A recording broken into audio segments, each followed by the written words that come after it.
Good afternoon and welcome to the Richmond Redevelopment Commission meeting for July 16th, 2024.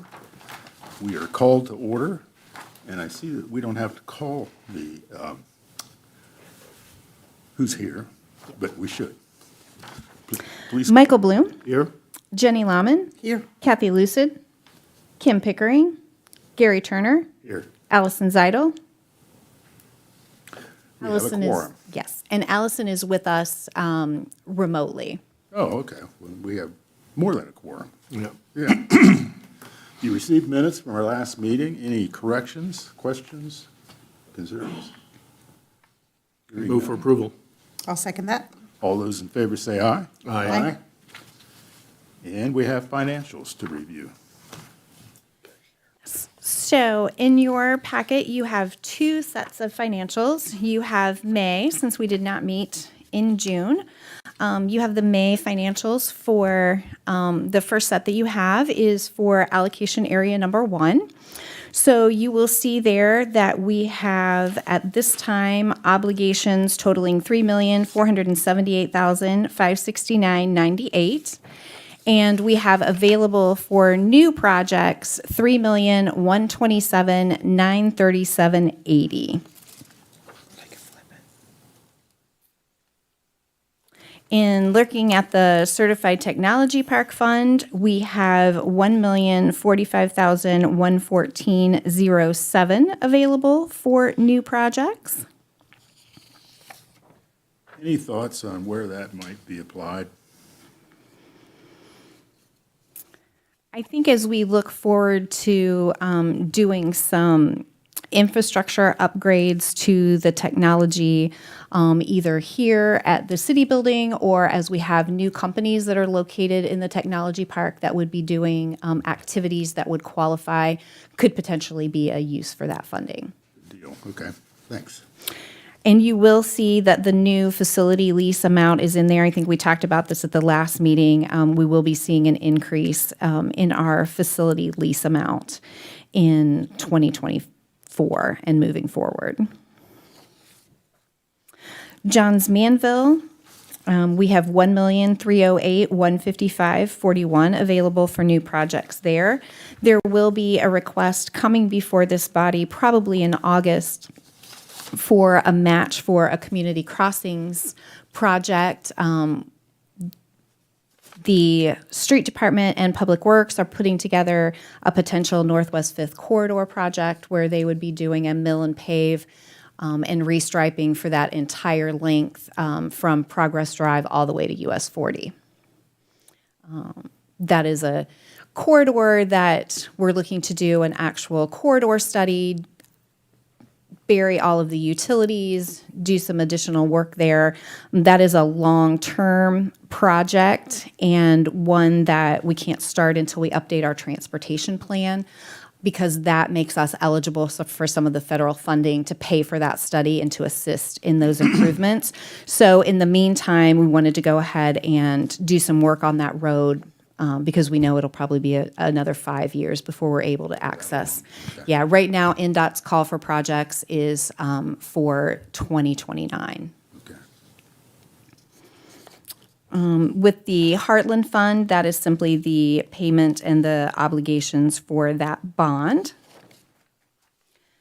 And the Midwest Industrial Park Fund, that is again the obligations for that bond project. That funding, as you'll recall, is sitting in our allocation area 1. When you look at the bottom where it says TIF revenue bond of 2022, Midwest Industrial Park 3, that is the commitment for that, and that is just waiting on finance to do the transfer for that. As we look at the June financials, you'll see that we have the addition of the 2 projects that the Redevelopment Commission approved for the Main Street Strategic Plan and for additional funding for the airport building. So at this time, we have total obligations of $3,509,683.73, and we have $2,942,453.28 available for new projects. And in talking with Richmond Community Schools, they are working on a project to submit to this body in the near future for the funding that we have set aside for the school corporation. Certified Technology Park, we have $1,047,357.93 available for new projects. Johns Manville, we did receive the TIF allocation for that fund, so you'll see now we have available for new projects $1,897,187.67. Heartland, they also made their allocation payment, and so at this point, there's $921,506.97 available, but they will be making, transferring that to the trustee for their bond obligations. The Heartland Fund transfers whatever their payment is. It's not a set amount, so whatever payment they have is then transferred to the trustee so that they can pay that as quickly as possible, and then no change in the Midwest Industrial Park. Questions? Hearing none, may I have a motion? I'll make a motion to approve. Second. All those in favor say aye. Aye. Aye. Motion carries. Takes us to none business, right? That's right. All right, so we'll do new business instead. Correct. We have with us representatives from Baker Tilly, our municipal advisors for the Redevelopment Commission. And every year we have a meeting to discuss our TIF annual report, and this is that annual meeting. So I am going to turn it over to Jason Semler and Austin to present that to you today. Thank you, Beth. Thank you for having me back here this year. Good to see everyone. As Beth said, my name is Jason Semler. I've worked with the Redevelopment Commission for a number of years now. And as Beth said, this is just kind of our annual TIF presentation. I know many of you have gone through many times before, but I feel like this is a good opportunity to just kind of talk about TIF in general. If there's any general questions that you have or specific questions that you have about each one of your areas, feel free to stop me and we can address those as I go through the PowerPoint presentation.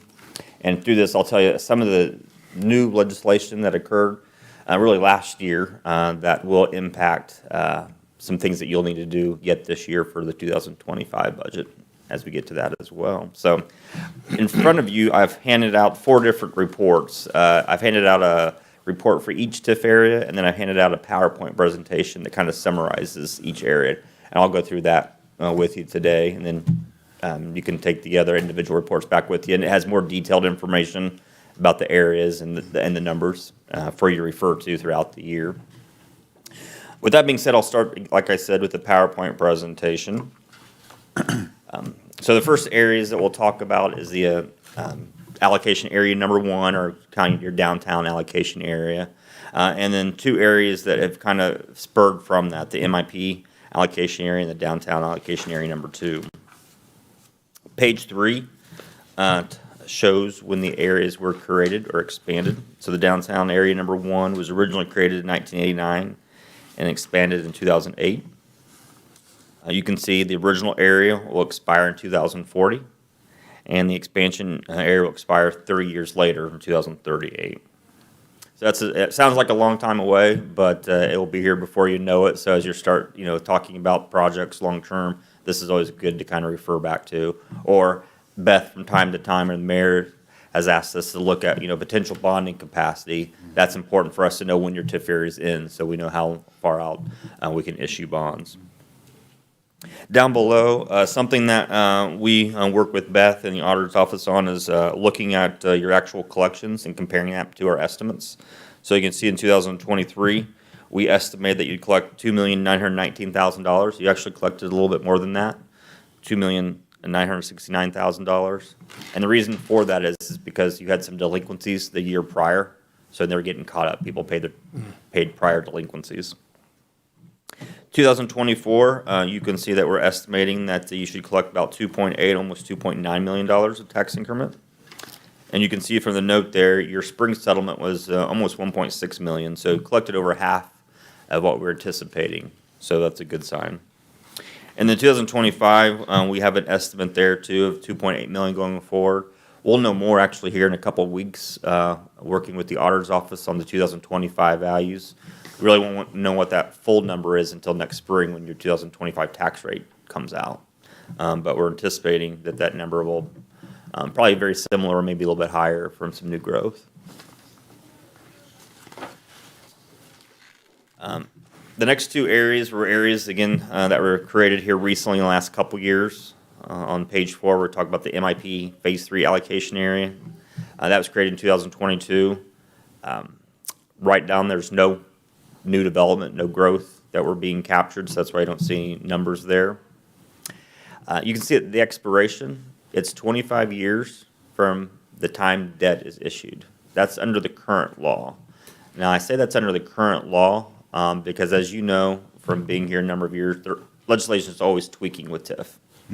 And what I'm hearing is that some legislators don't like this current statute the way it's written because, in theory, if you never were to issue debt, the TIF area could go on forever. And that's not their intent.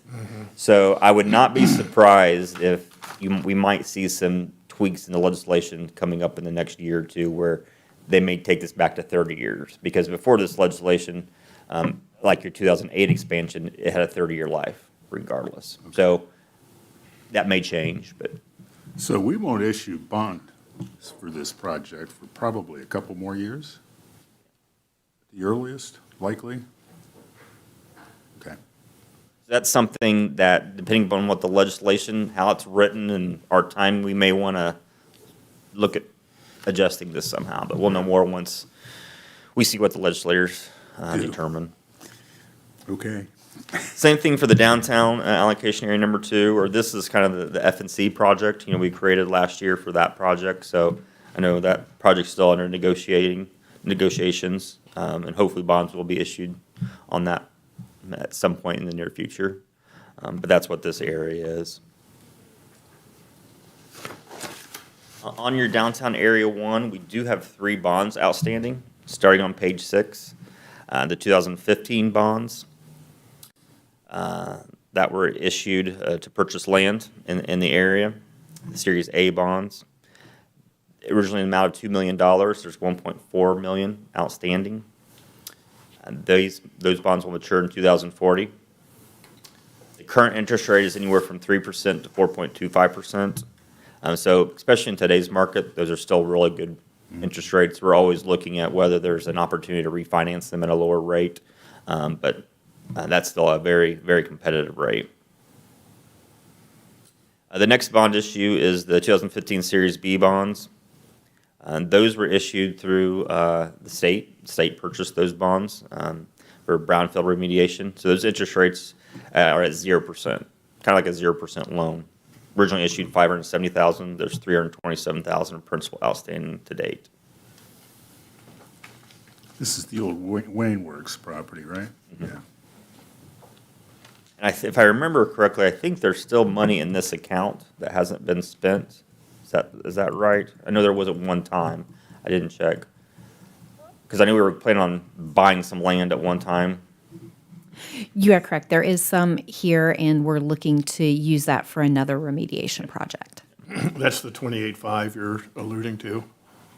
That's The on annual financial payment statement. is the annual payment is the 28.5. That's the annual payment. But there's a little funding left in a separate fund, what they deem kind of a construction fund, for additional project work.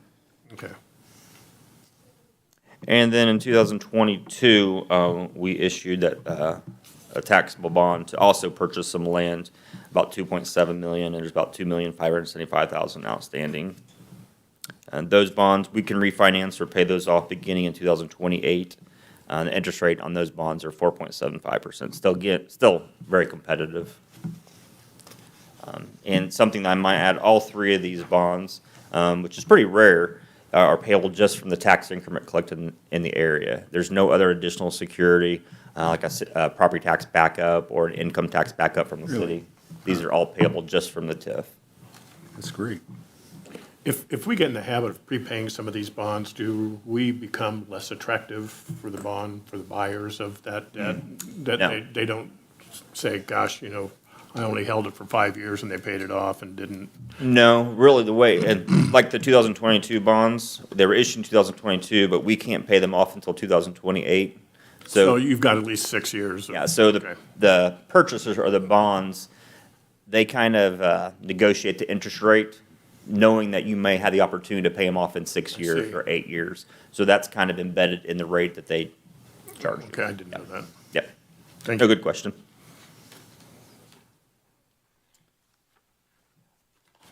Page 8 looks at some of the future projects funded with TIF revenues. So again, these aren't projects that we've talked about in the past or you've talked about.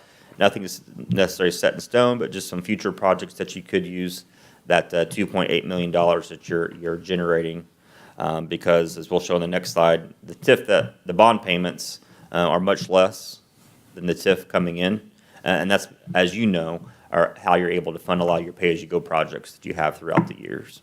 Because if you didn't have this revenue stream, either one, you wouldn't be able to fund those projects, or we'd have to be looking at the city's budget to be able to fund those projects. So here's just a list of a number of projects that, again, you could use that annual revenue to help fund. It's not an all-inclusive list. You can definitely add, but just something that, talking to Beth, that we wanted to show the audience and any of the overlapping tax units that may come in and say, hey, did you create this area? What are you using the revenue for? Page 9 looks at the 2025 expenses, potential expenses. So this has the debt service payments of those 3 bonds that we talked about. It's about $380,000 a year. And then, again, just kind of a list of other expenses that you're anticipating for 2025. And I would just point out to add that when you look at this list, as we just updated our development plan, these line items align with that development plan. So we have 10 items that are eligible expenditures in the development plan, and that's what you see here. And the expenses are those same 10 line items. And again, as Jason said, they're not locked in. They're just for budgeting purposes. Now, with that being said, there was legislation that was passed last year that becomes effective this year. And the legislators, as I said, they're always tweaking with TIF. And now they're requiring every redevelopment commission to prepare what they call a spending plan. It's due by December 1st for the 2025 budget. So by this December 1st, we'll need to prepare a spending plan for the 2025 budget. And it'll need to be submitted to Gateway and also presented to the council. Now, if you read the statute, it says if your expense is not in the spending plan, you can't spend the money on it. So it's very strict. It's not like a council budget where it's not in there, you can do an additional appropriation or amend it. It's very strict. It also says that the Department of Local Government Finances is responsible for preparing what that spending plan is supposed to look like. We contacted them even since last year when we first saw the legislation, because we have some concerns with it. As you can imagine, it's hard to plan 18 months out or 12 months in advance what possibly could come in front of you as far as potential projects. So we wanted to assist our guidance on how that spending plan might look. Haven't heard anything from them. I think they realize that is a very difficult ask of you to put together a spending plan that can't be amended or changed when you have no idea what's going to be coming in front of you. Do you have to be specific, or can you be? We're drafting something right now, and we're going to be very broad and very generic. So it meets the requirements, but hopefully doesn't tie your hands in any potential project that may come your way. So we're working on that now. We are still trying to work with the LGF to get their guidance, but they've had a lot of turnover here in the last few months as well. And, December 1st probably seems like a long way for them. So, but we're going ahead trying to put together something and as we get a better handle on what that is, we'll provide that to you and Beth for us to probably have future discussions. But no, to answer your question, we want to make this as broad as generic to fulfill the requirement, but still give you as much flexibility to do your job. So when that comes before council in December of this year, I guess, the council takes action on it in the form of an ordinance, or resolution or? You know, I need to look and see what the statute says. It just might be that you have to present that to them, whether they have the present it. ability to, I don't think they have the ability to, not approve it. Okay. Like a department head or anything like Right. that. I think it's more for transparency, I believe, just to Right. make sure that they're aware Right. of the project that you're wanting to fund. Well, the thing that jumps on this page out to me based on last night's discussion is public safety. I don't think there's anyone on council, including me, that would support a whole $500,000 out of the budget for that particular purpose, so Yeah, and make you aware of that. oh, absolutely. And I had put that in there because when we had done the previous calculations, that was kind of the amount that we had come up. So that was what I put in as a placeholder. We are still waiting for the Richmond Police Department to provide us with the data so that we can run all of those different analysis so that we can provide that to the commission so that you can determine which method, if you want to follow some prescriptive formula or whether you'd prefer to do specific capital purchases, whatever that might be. Right. I'd like to talk about the public safety tax some more, because it would take this line item off the page. Yeah, there's a public safety local option income tax that can be enacted because of the way our county was set up. The county has to enact that, and then we would receive a percentage of that. So it's something that we would do in partnership with them. There's also a public safety access point tax that can be enacted, and that's for your 911. So we annually, this next year, we're budgeted for, I think, a little under $502,000 to fund our 50% of the staff for the 911 dispatch center. So that is another form of revenue that would have to be enacted by the county, but it could help offset that cost.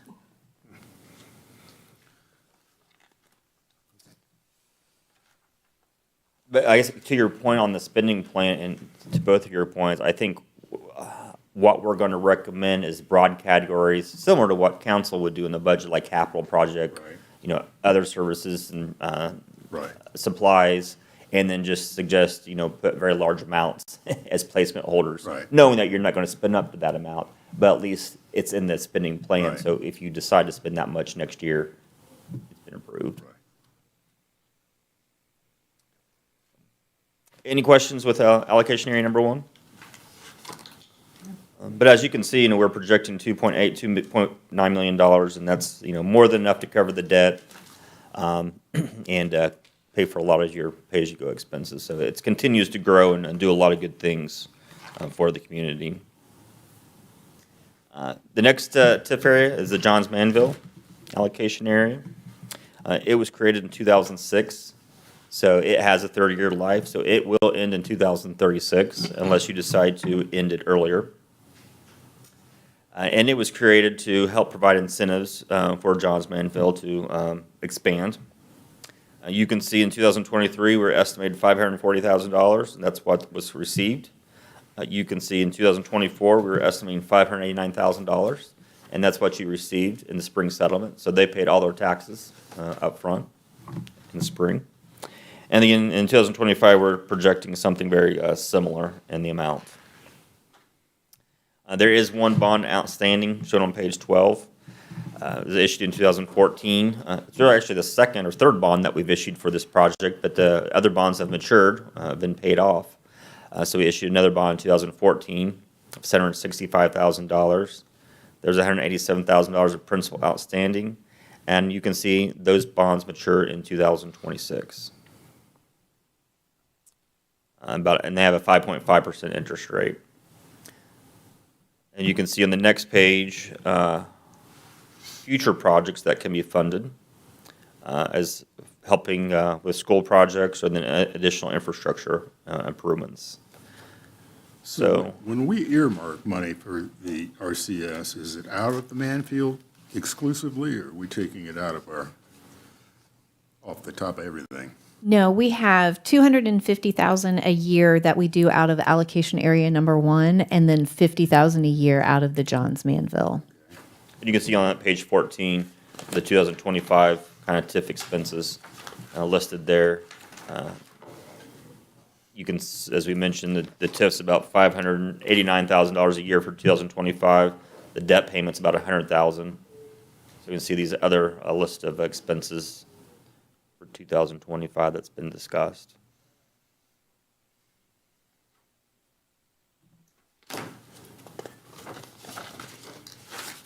So then once the bonds are paid off, just like you have the option, and you probably had this discussion maybe last month about whether you want to end the TIF area or pass through assessed value, especially in the Johns Manville in a couple of years, you can have that decision whether you want to pass through some of the assessed value to help decrease tax rates. Because we talked about, as you know, last week, it's important to increase your tax base to decrease tax rates and decrease circuit breaker losses for the Redevelopment Commission and the city. But at the same time, as we talked about, if you have projects that you want to fund, you can get bigger bang for your buck by capturing the TIF and funding those projects. Right. So it's a decision that you can make every year. And it doesn't have to be all or nothing. It could be a portion.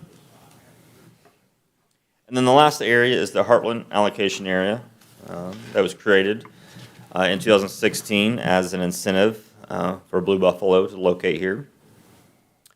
So it'll end in 2041 because that's when the bonds mature that were issued. You can see in 2023, we estimated $2,049,000. You actually collected $2.3 million. And the reason for that difference is because they've had I won't say a history, but from time to time, they pay their property taxes late. And even if it's 1 day late, it's considered late. And they're charged penalty and interest. And you collect that penalty and interest as well. So that's why you've collected more than what we anticipated. 2024, we're anticipating that we'll collect about $1.8 million. Your spring settlement was $900,000. And again, I think the reason that you collected more than the half is because the year before they paid late. Do they realize they're doing that? I think they do. I think they do. Yeah. That's interesting.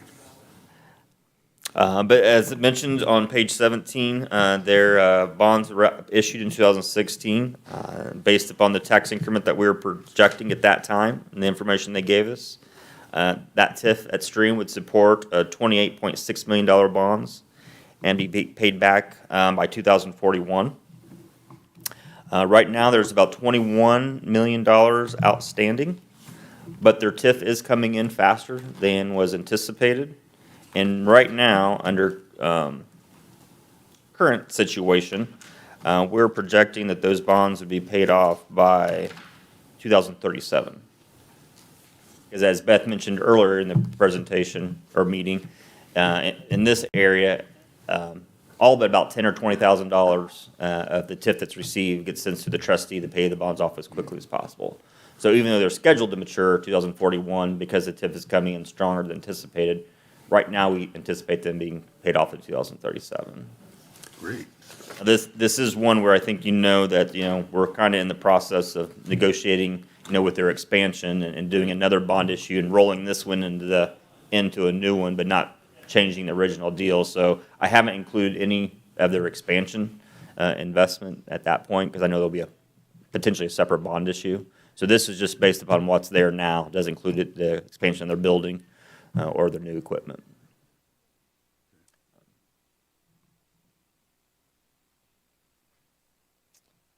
And then the 25 on page 18, the 2025 expenses, again, just as we mentioned, everything except professional services is used to make the bond payments to pay those bonds off as quickly as possible. Then one of the requirements of this presentation is to explain the overlapping tax units, the impact that it has on them. So as you know, the TIF captures the corporate rate of the town, or the city, the township, county, school, library, to calculate the total tax rate that we use to calculate the tax increment. Page 21, those who were at my meeting on Friday showed this presentation.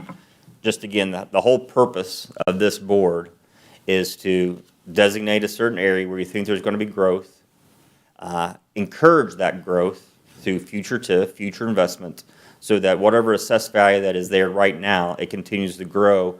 And then hopefully, once the TIF area ends, you'll be able to pass through all that new growth to the overlapping tax units and reduce the tax rate more than what it is now. And that's what you've done. I mean, you've used your TIF very well, paid for a lot of public infrastructure over the years. One, that the council doesn't have to pay for and take it out of their budget, but you've also used it to try to maintain the investment that you've had downtown and throughout the city, and then also encourage future development. So again, as you can see this green area, we want that to continue to grow, so once the area ends, you'll be able to pass through hundreds of $millions of assessed value. That will decrease the tax rate for all the overlapping tax units. But just for illustration, we were showed what it would look like if you were to pass through $5 million of assessed value in the two different taxing districts, Richmond City Wayne and Richmond City Center. So I won't go through all the numbers here, but what it tries to show you is that scenario one's the current situation for Richmond City Center Township. If you add up all the different tax rates for the county, the city, library, sanitary district, they total up $4.67. I've highlighted the city there in yellow just because to show you that, you know, for instance, the city, its budget that's payable from property taxes is $21.8 million. That's what the city can issue or collect in property taxes per the state. It can't raise a penny more. It doesn't matter if you have more investment coming into the city. It doesn't matter if you have a larger population coming into the city. Doesn't matter that your budget increases. You can't levy more than a penny more than this amount because you're at your maximum amount, which most entities are. Same thing for the county, the city, the township, and the library, others. They're all at their maximum levy. There in the box, we're showing that if you every $5 million of assessed value that you capture, you collect $150,000 of tax increment. Well, let's say you didn't need that $150,000 for your projects. You didn't have that many projects, or you just wanted to pass through some to reduce the tax rate. That's what it would look like in scenario two if you were to pass through that $5 million. So again, looking at the city, again, your tax base doesn't change. You still collect $21,866,000 to fund the budget. But if you look at the tax base there in the middle, it goes from $1,348,000,000 to $1,358,000,000. So it's $10 million because I'm assuming $5 million in Richmond Wayne and $5 million in Richmond Center. So if your budget stays the same, but your tax base increases, you look at the tax rate for the city of Richmond, it goes from $1.62 to $1.61. So it would decrease the tax rate by 1 penny. For your cum funds, that's a little bit different fund. It does change as the tax base changes because you can keep the tax rate the same. You're at your maximum rate, 5 cents, for your cum cap development. So every $5 or $10 million that you pass through, you would receive an extra $5,000 in the cum cap development fund for the city. So the city would receive an extra $5,000. You'd see a penny reduction in your tax rate, but you'd be foregoing $150,000 in TIF. That's kind of the trade-off. Right. Same thing for Richmond Wayne. You'd see about a 2-cent rate reduction. And again, $5,000 increase in your CCD fund. But again, you'd be foregoing $150,000 in your Richmond Wayne Township. So that's why I said as long as you have projects, it makes more sense for the city to capture the revenue and fund those projects. Because if not, then you have to be funding it from the city's budget. Right. Or raise property taxes to fund it.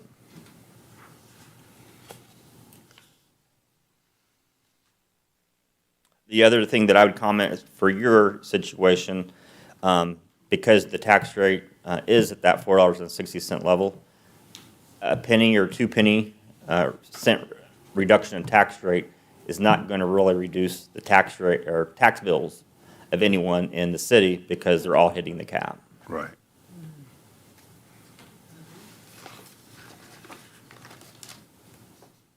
But it would reduce your circuit breaker losses somewhat, but again, not to the 150,000 level. Yeah. So I'd be happy to answer any questions. Any questions? Yeah. Lucky me, I had the benefit of being in a very similar meeting last Friday, so I'm not overwhelmed by all the numbers, quite. Well, I know that last page is quite a bit of numbers, but it's something I like to show because That's good. some of the misconception is if you were to pass through Right. that 150,000, the city gets a windfall, the school gets a windfall, the county gets a windfall, and that's just not how property taxes work. They see an increase in tax base, that sees a decrease in tax rates, which is still a good thing, still positive. But if we can use that $150,000, put it back in the area, like I said, hopefully in 20 years, we're not passing through 10 million, we're passing through 110 million. Right. So if we have no questions, do we need to do a resolution to approve this? Nope. We just hear it. Thank you. Yep, thank you.